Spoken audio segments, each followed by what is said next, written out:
cameraman রে ভাই রে প্রফেশনাল ফটো করা না দাদা লাগবে আর কেউ একটু হাসে ক্যামেরাম্যানের কি অবস্থা দিছে আমার আয় বাহ তো দূরেই আমাদের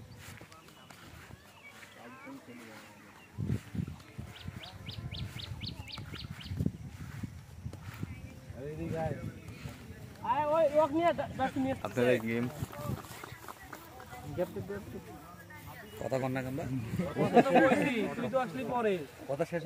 এ জার্সি কই জার্সি ওই জার্সি আনতেছে নাম্বারটা বলে দে আউন কই তাহলে ওই যে এখানে চলে গেছে রে বিরোধী দল তুই আবার এক ফোন দিস রাসূলরা আসতেছে এখন ইয়া করলাম সিদ্ধান্ত টপ দিতে ফিল্ডিং করি বুঝছ আমি কি নিতে পারবো না বলার বেলা আছে ফিল্ডিং চেঞ্জ হবেই সবাই নামবে